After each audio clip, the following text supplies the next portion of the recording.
Hello animation fans, आज हम बात करेंगे एक ऐसे लेजेंडरी फिगर के बारे में जिन्होंने एनिमेशन की दुनिया में अपना नाम ज़रूरी लिखवाया, चक जोन्स। अगर आपको लूनी ट्यून्स और मेरी मेलोडीज़ के बारे में पता है या इनके कैरेक्टर्स जैसे बग्स बनी, डैफी डक और रोड रनर याद हैं, तो आपको पता होगा कि इन सब के पीछे चक जोन्स का मैजिक था। आज हम उनकी कहानी पे एक नज़र डालेंगे और देखेंगे कि कैसे उन्होंने एनिमेशन को कॉमेडी और टाइमिंग का अल्टीमेट मिक्स बनाया। चक जोन्स का जन्म 1912 में स्पोनेक, वॉशिंगटन में हुआ था। उन्होंने अपने करियर की शुरुआत डिज्नी से की थी, लेकिन जल्दी ही उनको अपने क्रिएटिव फ्रीडम की ज़रूरत महसूस हुई। 1930s के एंड तक वो टर्माइट टेरेस के एनिमेशन स्टूडियो में शिफ्ट हो गए, जहां उन्होंने अपनी असली जर्नी शुरू करी। यहाँ उन्होंने लूनी ट्यून्स और मेरी मेलोडीज के आइकॉनिक कैरेक्टर्स को शेप दिया। जोन्स ने बग्स बनी, एल्मर फर्ड और डैफी डक जैसे कैरेक्टर्स को अपने डिस्टिंक्टिव स्टाइल में इवॉल्व किया। चक जोन्स की कॉमेडी और टाइमिंग का मैजिक सबसे पहले लूनी ट्यून्स में दिखाया गया।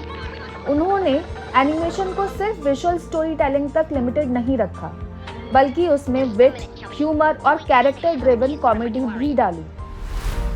जोन्स का ये मानना था कि एनिमेशन का एक अपना रिदम होता है। जैसे हर जोक का एक टाइमिंग होता है, वैसे ही हर मूवमेंट का एक प्रिसाइज टाइमिंग होना चाहिए। उन्होंने एक फेमस कैरेक्टर बग्स बनी बनाया, जिसे उन्होंने अपनी डायरेक्शन में एक स्मार्ट, एलेक और कूल कैरेक्टर बना दिया। बग्स की catch phrase "what's up dog" और हिज क्लेवर ट्रिक्स ऑडियंस को हमेशा हंसाने में सक्सेसफुल रहे। चक जोन्स का सबसे बड़ा कंट्रीब्यूशन एनिमेशन की टाइमिंग और एक्सप्रेशन में था।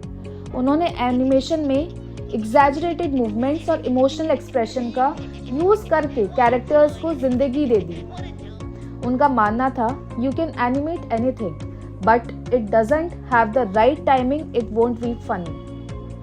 जोन्स की स्टाइल में आप हर कैरेक्टर को फेशियल एक्सप्रेशन और बॉडी लैंग्वेज से समझ सकते थे। उन्होंने ये सिखाया कि एनिमेशन में ओवर द टॉप एक्सप्रेशन और साइलेंट कॉमेडी का भी एक अपना चार्म होता है। चक जोन्स ने एनिमेशन में कुछ लेजेंडरी कैरेक्टर्स क्रिएट किए जो आज तक सबको याद हैं।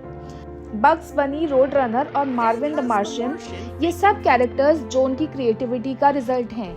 उन्होंने वाइली और रोड रनर की दुनिया में स्लैपस्टिक कॉमेडी का परफेक्ट बैलेंस दिखाया। उनके कैरेक्टर्स ना सिर्फ फनी थे, बल्कि उसमें पर्सनैलिटी थी। हर कैरेक्टर अपनी डिस्टिंक्ट स्टाइल के साथ एक अलग वर्ल्ड क्रिएट करता था। चक जोन्स का डायरेक्शनल स्टाइल बहुत ही यूनिक था। उन्होंने एनिमेशन में फ्लूइडिटी और एक्सप्रेसिवनेस को इंट्रोड्यूस किया। उन्होंने अपनी एक्शन सीक्वेंस में भी इमोशन और साइकोलॉजी को इंटीग्रेट किया, जो उनके एनिमेशन को एक नेक्स्ट लेवल पर ले गया। जोन्स ने एनिमेशन को इंटेलिजेंट ह्यूमर से काफ़ी एनरिच किया और उसको एक हायर लेवल पर सोफिस्टिकेशन तक पहुंचाया। उन्होंने वार्नर ब्रोस के आइकॉनिक शॉर्ट फिल्म्स को अपने यूनिक स्टोरी टेलिंग और विजुअल विट से अनफॉरगेटेबल बना दिया। चक जोन्स की कंट्रीब्यूशन को एकेडमी अवार्ड्स और एमी अवार्ड्स से भी रिकॉग्नाइज किया गया है। उनको एनिमेशन में अपने इनोवेशंस और लेगेसी के लिए बहुत सारे ऑनर्स मिले। उनको लाइफ टाइम अचीवमेंट अवार्ड भी दिया गया। आज भी उनका काम एनिमेशन के वर्ल्ड में एक स्टैंडर्ड बना हुआ है। जोन्स ने एनिमेशन को सिर्फ एंटरटेनमेंट का मीडियम नहीं, बल्कि एक आर्ट फॉर्म बनाया।